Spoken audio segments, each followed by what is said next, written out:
My mother just kicked me out of my sister's $15,000 baby shower because my hoodie looked poor. She pointed to the dirty warehouse across the alley and sneered, "Go sit with the manual laborers, Morgan. You're ruining the Vogue aesthetic." I didn't argue. I just walked into that warehouse, scanned my black key card and sat in my CO chair. You see, they don't know that dirty warehouse houses my 8-figure fashion empire. And they definitely don't know I secretly bought the venue they're partying in this morning. I'm not just the black sheep anymore. I'm their landlord. And I'm about to cancel the lease. Before I tell you what I did next, drop a comment and let me know. Have you ever been judged by your own family for what you wear or what you do? I want to see your stories. I didn't argue. I didn't beg. I didn't try to explain that the gritty warehouse wasn't just a packing facility. I just turned around and walked away. My boots crunched on the gravel of the alleyway, each step taking me further from their fragile glass world and closer to my concrete reality. The air smelled of ozone and expensive perfume fading into dust. Sophia had thrown my reserved sign into the trash, literally tossing my place in the family away because I didn't fit the picture. I watched it land among the discarded floral trimmings, a piece of cardstock with my name on it, now garbage. It should have hurt more. It should have been a moment of tears and pleading. But as I crossed the threshold of the alley, something snapped inside me. It wasn't a bone, it was a chain. The invisible chain of the survivor. For 28 years I had been dragging it behind me, the heavy rusted links of their validation. Every time I achieved something I pulled on the chain hoping they would notice. Look Mom, I made a sale. Look Sophia, I designed a collection. And every time they yanked it back. That's nice dear. Why don't you get a real job? The chain was heavy because I made it heavy. I forged every link with my own desire to be seen. But standing there, listening to the muffled laughter from the atrium, I realized the chain wasn't attached to anything. I was holding it. I was the one gripping the cold metal, refusing to let go, hoping that if I held on tight enough, they would eventually pull me up. But they weren't pulling. They were cutting me loose. So I let go. I reached into the pocket of my hoodie and pulled out my key card. It was matte black, heavy and cold. I swiped it against the reader on the rusted steel door of the warehouse. The lock clicked open with a satisfying heavy thud. I stepped inside. The transition was instant. The noise of the city, the party, the judgment. It all vanished, replaced by the hum of high-end servers and the rhythmic thrum-thrum-thrum of automated sewing machines. This wasn't a dump. This was Vantage headquarters. The packing crew Sophia mocked were actually my lead designers and logistics managers, currently finalizing the shipment for our new Tokyo pop-up. I walked past them nodding. They didn't see a failure. They saw the woman who signed their paychecks. They saw the architect of a brand that had just been valued at 8 figures. I bypassed the main floor and took the private elevator to the top level. My office was encased in soundproof glass, overlooking the alley. I could look down and see the crystal atrium, glowing like a lantern in the early evening light. I could see the tiny figures of my mother and sister, posing for photos, raising champagne flutes, completely unaware that the construction worker they just evicted was looking down on them from a throne of steel and concrete. I sat at my desk. It was a slab of reclaimed oak, cluttered with fabric swatches and legal documents. I didn't cry. Tears are for people who have lost something.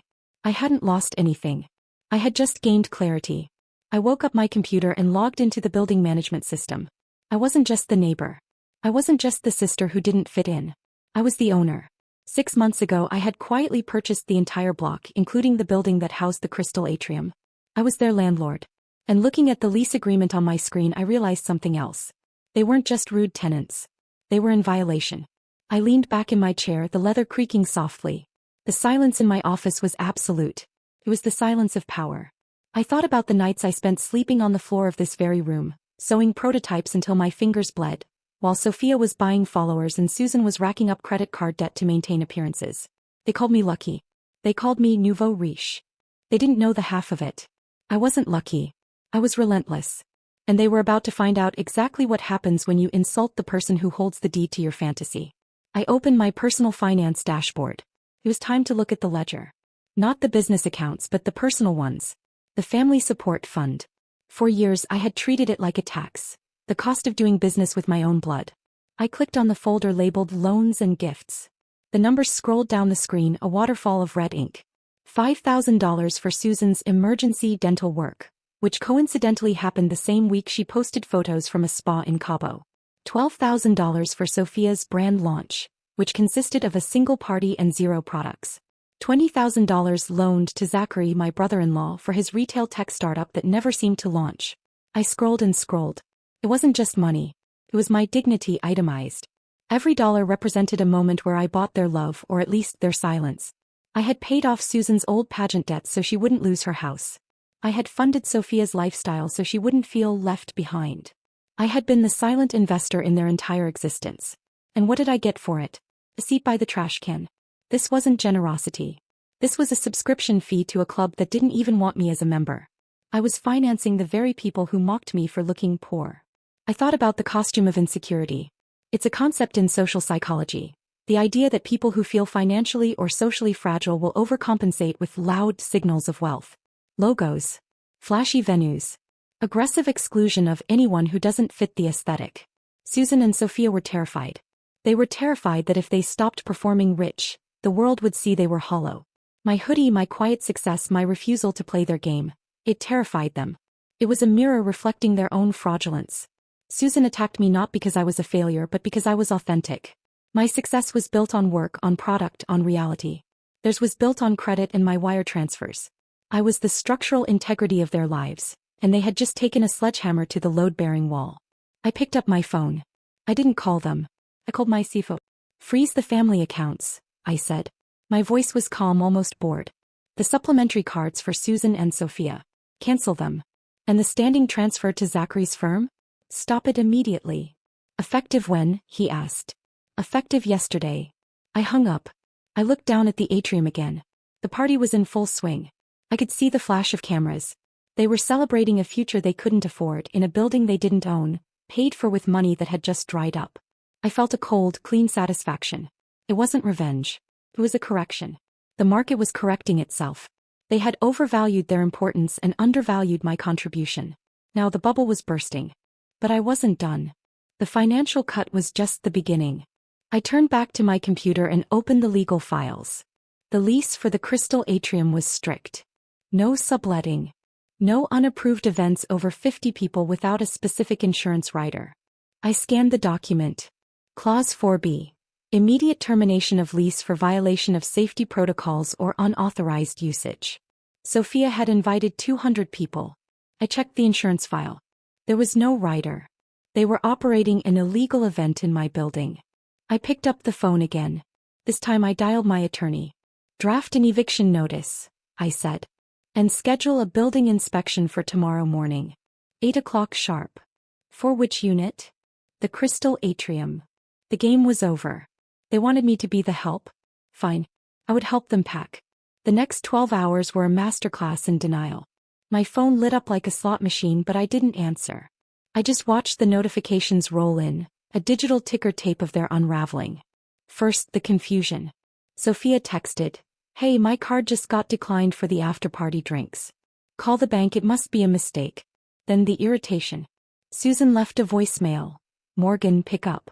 The caterer is saying the deposit check bounced. You need to fix this right now. It is embarrassing." And finally the rage. Zachary sent an email, subject line in all caps. Unacceptable. The body of the email was a rant about family loyalty and respecting the hierarchy, demanding I release the funds immediately or face consequences. I didn't respond. I didn't even open the messages fully. I just archived them into a folder labeled Evidence. Their escalation was predictable. When you cut off a parasite, it doesn't apologize. It tries to burrow deeper.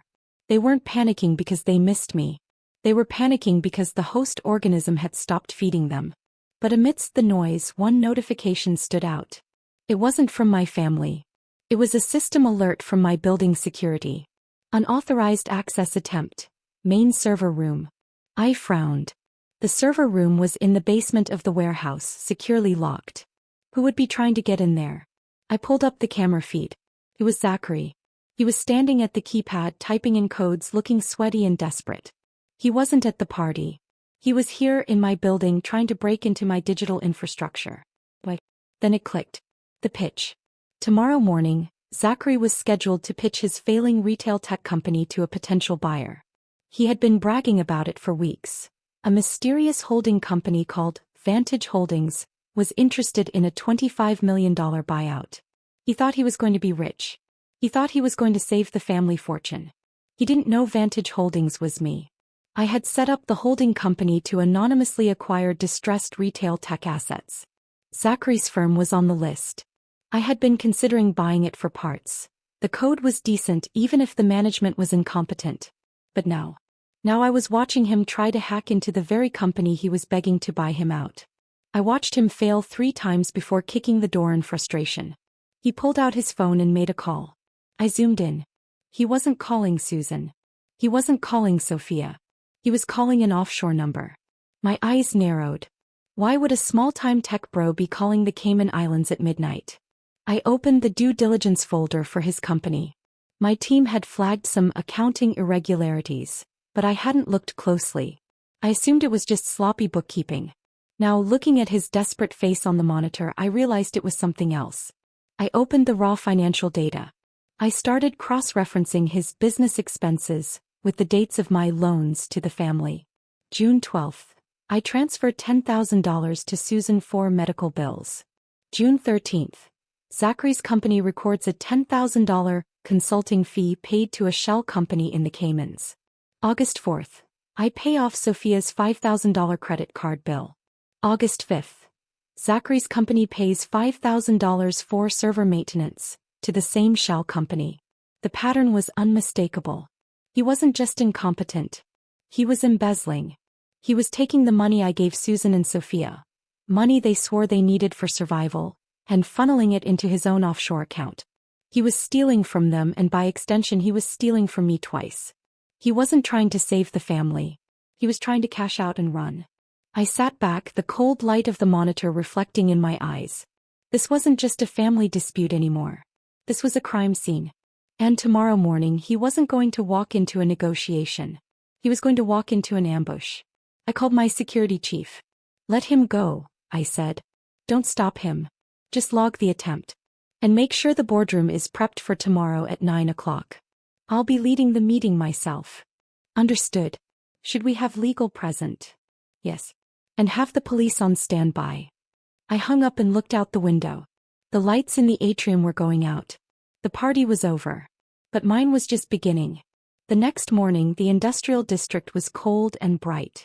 I wore the same charcoal Vantage prototype hoodie Susan had mocked. Heavy cotton, black-on-black logo at the wrist. To my family it looked ordinary. To the industry it was a limited-run piece worth thousands. The point was simple. Power isn't the fabric. It's the person. I sat at the head of the concrete table in boardroom A. Brick walls. Stark light. Lawyers to my right. CFO to my left. At 8:55 the elevator chimed. On the security feed, Zachary entered in an expensive 3-piece suit, wired with confidence. He snapped at the receptionist, my head of operations filling in, demanding the partners. He fixed his tie in the elevator, rehearsing his pitch. The doors opened. "Good morning, gentlemen," he said, hand extended, then froze. His smile collapsed when he saw me. "Morgan," he stammered. "You can't be here. Security." No one moved. "Sit down, Zachary," I said. The room went silent. He sputtered about meeting the CEO, about Susan setting me up. I answered calmly. "I am the CEO of Vantage Holdings." The realization hit slowly. Logo on the wall, logo on my sleeve, fear in his reflection. "That's impossible," he whispered. "I have more than 25 million, I said.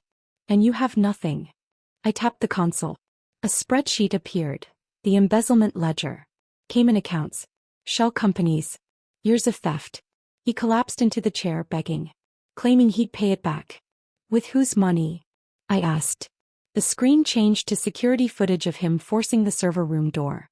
Corporate espionage. Fraud. Wire fraud. Embezzlement. Lease violations. I leaned forward. "You're being evicted. The locks are already changed." He begged. "Family, loyalty, dependence. They depended on money you stole," I said. I slid a blue folder across the table. Hope flickered. "You're still buying the company? Open it." Inside was a single page stamped in red. "Denied. Leave my building," I said. "Police are waiting downstairs." He walked out without a word. Later I watched him loaded into a cruiser. A tailored suit doesn't stop handcuffs. The fallout was immediate. His firm collapsed. Investors fled. Federal charges followed. Assets seized. Without my funding, Susan and Sophia imploded. Credit cards declined. Cars repossessed. Desperation set in. I blocked them all. A week later, I stood on the warehouse roof. Across the alley, the crystal atrium sat dark, a crooked for lease sign taped to the glass. The air smelled like rain and asphalt, not perfume or approval. I wasn't the daughter who didn't fit. I wasn't the sister who needed permission. I was in control. I went back downstairs. My team was waiting. The new collection launched at midnight. This time, the story wasn't about earning acceptance. It was about owning the narrative. If you've ever had to walk away from people who only loved what you provided, share this. Self-respect is the most expensive thing you can own.